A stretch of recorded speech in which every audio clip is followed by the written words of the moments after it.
Apa benar dengan Bapak Irham Budi? Iya, betul. Gelarnya sarjana hukum dan magister hukum ya Pak? Iya, betul.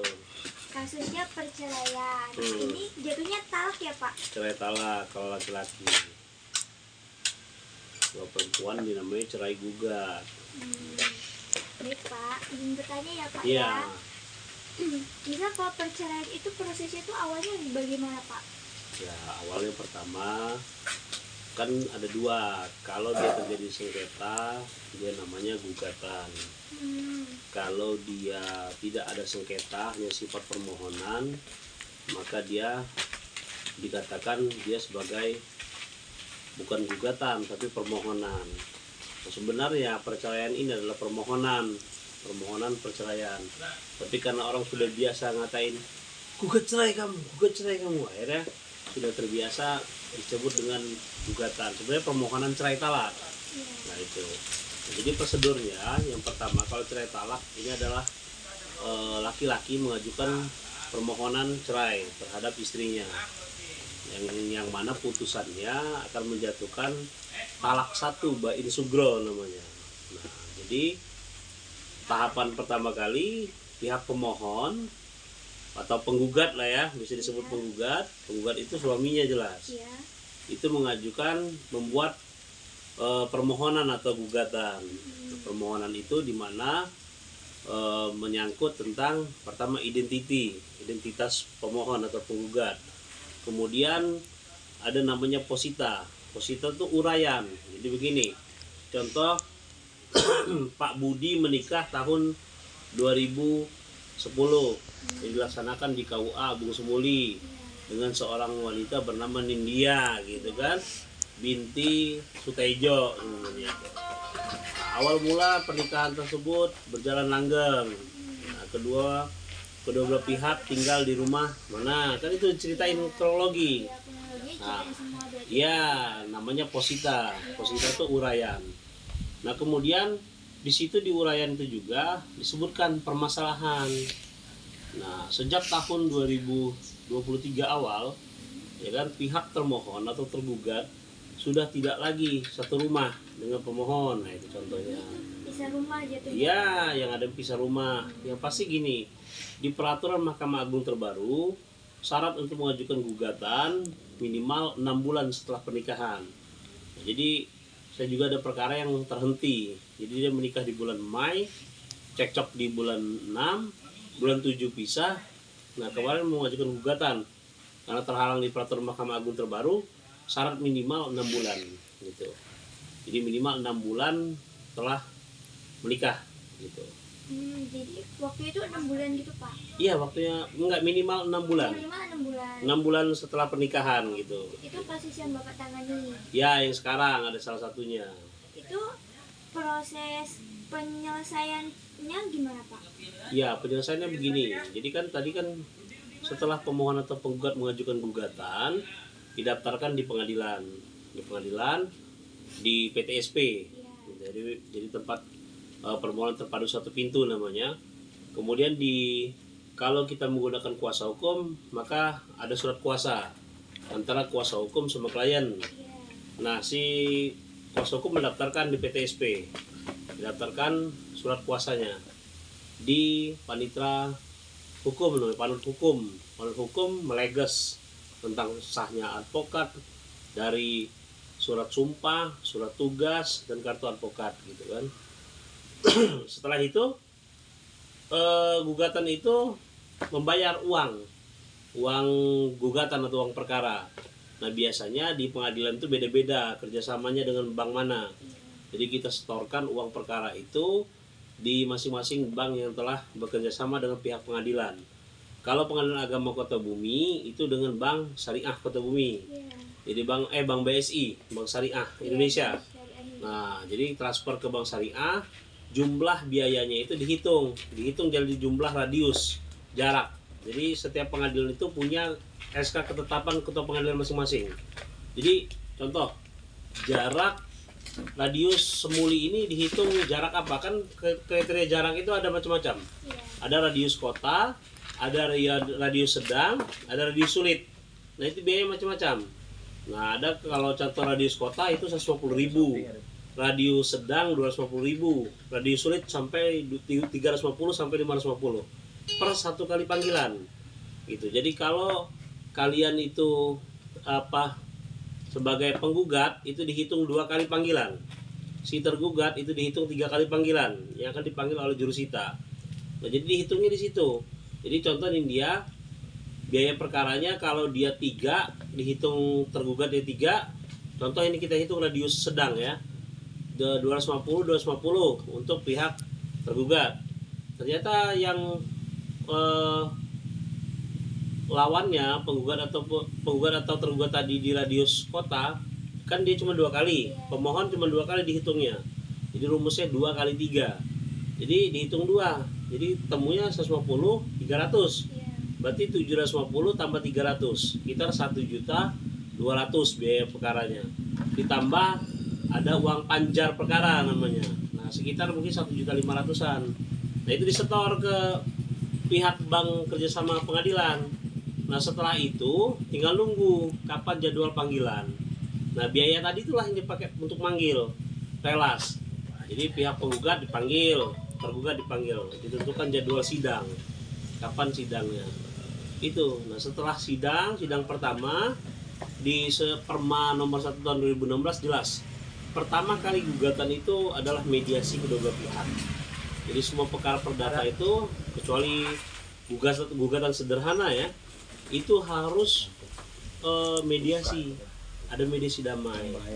Itu jadi kalau misalnya dia bisa menjalin hubungan lagi bisa Pak? Bisa. Jadi dia pihak itu kan ada hakim mediator. Hakim mediator disiapkan oleh pengadilan. Nah, hakim mediator lah yang mendamaikan kedua belah pihak. Keberhasilan dalam perkara perdata, hakim itu adalah berhasil mendamaikan kedua belah pihak tanpa harus bersengketa melalui peradilan. Gitu. Di mediasi itu contoh dipertanyakan, ibu dasarnya kenapa mau bercerai, bapak kenapa mau bercerai, saya sudah nggak tahan, dia ini melawan sama saya begini-begini. Ditawarkan, ibu apa benar ngelawan dengan suaminya? Enggak pak, dia itu cuma salah ini saja.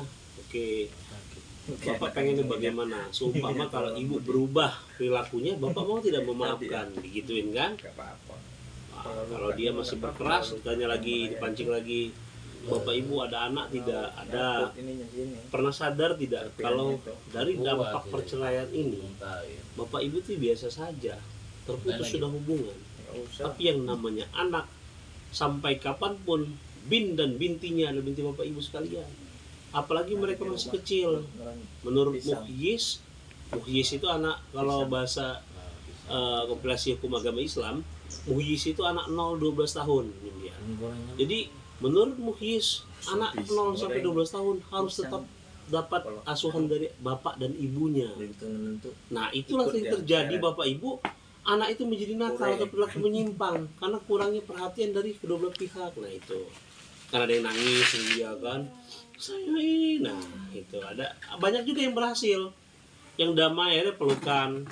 Ya, contohnya kita dan Unipong gitu ya. Itu salah satunya. Saya sidang di Pengadilan Agama Tanjung Karang begitu tentang anak. Akhirnya saya selalu berpikir sudah saling memaafkan, berjanji yang ini merubah perilaku, damai gitu. Tapi kalau tidak sepakat berdamai, maka diteruskan ke pembacaan gugatan yang saya sebutin tadi itu dibacain di hadapan persidangan. Nah, terus ada hak jawab dari pihak tergugat atau termohonnya, istrinya kan dalam hal ini, hak jawabnya. Kalau dia menggunakan advokat atau pengacara, maka wajib dia menjawab dengan tulisan. Jadi nggak boleh menjawab cuma dengan lisan saja, dia harus menggunakan tulisan. Bukti otentik tulisan dalam hal ini eksepsi atau tangkisan. Tapi kalau dia berjalan sendiri, boleh dia menjawab langsung hak jawab saja. Bagaimana ibu yang ditanggapi? Iya pak, saya tanggapin. Saya tidak benar pak kalau saya sering pergi keluar malam, kalau alasan seperti gitu kan. Tidak benar pak kalau saya sering marah-marah. Tidak benar pak kalau saya melawan. Nah, itu kan itu hak jawab dia. Nah, setelah itu agendanya adalah Setelah itu hak jawab dia, tangkisan sudah, minggu depan bisa ditunda peradilannya, sidangnya, atau bisa jadi 3 hari atau 4 hari, tapi rata-rata minggu depan ini ya. Itu kebijakan hakim dengan waktu hakim, karena batas maksimal penanganan perkara perdata itu 6 bulan. Nah, jadi dia hakim melihat waktu semua masih lama, oke kita tunda ya 1 minggu kemudian. Hak berikutnya adalah replik, pembacaan replik. Replik adalah sebuah tanggapan atas tangkisan dari tergugat. Nah kemudian ada namanya duplik. Duplik sama, tanggapan atas replik dari pihak tergugat. Gitu. Sudah semua, maka masuklah agenda inti dalam perkara perdata adalah namanya pembuktian.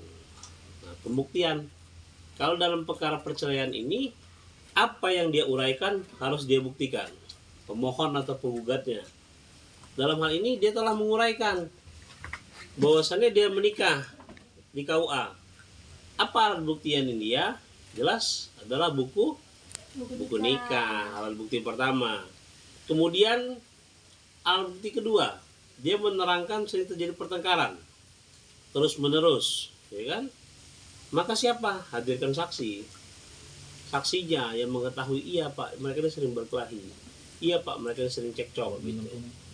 Tapi ulus testis, lulus testis. Satu saksi bukan saksi, maka saksi haruslah 2 orang. Dalam perkara perdata boleh saksi itu adalah keluarga, tapi dalam perkara pidana tidak boleh. Kalau di KUHP itu keluarga tidak dianggap sebagai saksi, gitu. Tapi dalam perkara perdata ini boleh, baik ibunya, kakaknya, ayahnya yang mengetahui adanya pernikahan mereka, gitu. Ya itu nih dia. Sama, ada lagi pembuktian dari pihak tergugat. Sama juga, tergugatnya apa membuktikannya? Dia ada buku nikah. Buku nikah ada 2, punya suami dan punya istri. Nah, terus setelah itu apa? Saksi juga kalau dia mau nangkis. Tidak benar Pak, sering cekcok, malah si istrinya sering dimarahin, kata si saksi tergugat, gitu kan. Nah, kemudian saling sanggah. Nah, pembuktian itu ada 2, tertulis dan saksi. Tertulis tadi buku nikah, domisili KTP, karena tempus locus delictinya harus tepat. Jangan sampai dia KTP di Bandar Lampung, menggugatnya di Kota Bumi. Ya bisa, karena dia tempus locusnya lain. Tapi kalau dia KTP Kota Bumi, ya ajukan di Pengadilan Agama Kota Bumi, Lampung Utara. Gitu. Nah kemudian buku nikah, domisili, pembuktiannya itu tadi tentang uraiannya harus dibuktikan. Gitu. Setelah itu ada kesimpulan.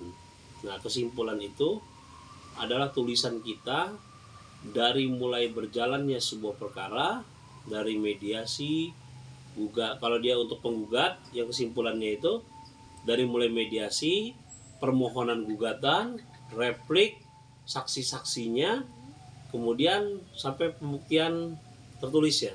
Fungsinya apa nih dia? Hakim itu kan manusia. Nah, hakim terkadang lupa, kan itu tunda 1 minggu. Kita membantu, karena kesimpulan itu nggak wajib sifatnya, tapi kita membantu hakim untuk mengingatkan dia kembali tentang alat bukti kita, gitu loh. Jadi kalau kita nggak buat Pak gimana? Nggak apa-apa, karena itu bukan kewajiban lagi dalam pokok perkara, tapi kita mengingatkan. Nggak wajib. Nah itu, tapi itu sifatnya membantu poin-poin kita untuk menang dalam suatu perkara, gitu. Nah terus terakhir kita menunggu namanya agenda putusan. Biasanya kan dalam eksepsi tangkisan perempuan tuh punya hak loh, yang dia mengajukan gugatan rekopensi namanya. Gugatan rekopensi itu dalam satu gugatan dia melawan gugatan kembali, nuntut loh. Iya, saling menuntut. Iya, nuntutnya. Petitum si penggugat, petitum itu kan tuntutan. Iya. Nah, penggugat tuh petitumnya apa? Ingin meminta kepada yang mulia majelis hakim menyatakan pernikahan nomor buku nikah itu dinyatakan sah, ya kan? Menyatakan bercerai, gitu kan? Mengizinkan Suyanto binti Sutopo membacakan ikrar talak kepada istrinya, gitu. Itu dalam petitumnya. Tapi dalam perempuan punya hak menuntut balik. Namanya gugatan rekopensi dalam gugatan itu. Apa haknya? Yang pertama, perempuan harus mendapatkan mut'ah. Mut'ah itu adalah duit kenang-kenangan dari sang suami. Bukan hanya mas kawin, tapi kenang-kenangan perceraian harus ada. Namanya mut'ah yang dia punya hak. Berapa jumlahnya Pak? Kebijakan kita, keinginan dari si perempuan. Oh, itu keinginan dari Yang perempuan. bukan dari laki-lakinya gitu Bukan ya? laki-laki, keinginan dari si perempuan. Tapi kan nanti ditimbang oleh majelis hakim. Contoh, nih ada perkara saya, cuman ini privat ya, jangan disampaikan. Jadi perkara saya kemarin sama dengan cerai juga, baru kan putusnya. Itu mengabulkan gugatan, tapi mengabulkan gugatan rekopensi. Di mana mut'ahnya 60 juta nih. Jadi dia harus sebelum membacakan dia harus mengabulkan dulu. Tergantung hakim ya. Ada mut'ah. Kemudian dia si perempuan kalau dia maju gugatan rekopensi, dia ada hak juga. Namanya apa? Nafkah idah. Berapa lama idah? 3 bulan. Jadi 3 bulan idah harus tetap ditanggung oleh pihak permohon atau penggugat, yaitu suaminya. Terus ada hak apa lagi Pak? Nafkah anak. Nafkah anak itu tidak tergantung berapa ininya kemampuan si suami, dia harus tetap menafkahi anaknya sampai kapanpun. Tapi kembali lagi, hakim biasanya menilai juga kemampuan si suami. Putusan daripada hakim kayak kami itu 1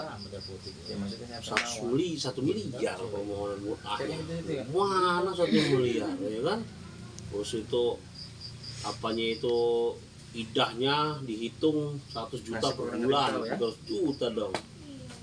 Nafkah anaknya 15 juta satu anak, kali 2 udah berapa? Ternyata hakim hanya mengabulkan 60 juta seluruhnya. Jadi kok keputusan perceraian itu biasanya berapa bulan Pak? Bisa sampai keputusan validnya? Tergantung, tapi kan maksimal 6 bulan. Jadi hakim nggak boleh menangani perkara perdata lebih dari 6 bulan dia. Jadi ada ketetapan batas waktu. Tapi hakim kadang-kadang itu biasanya perkara itu 3 bulan sudah putus biasanya.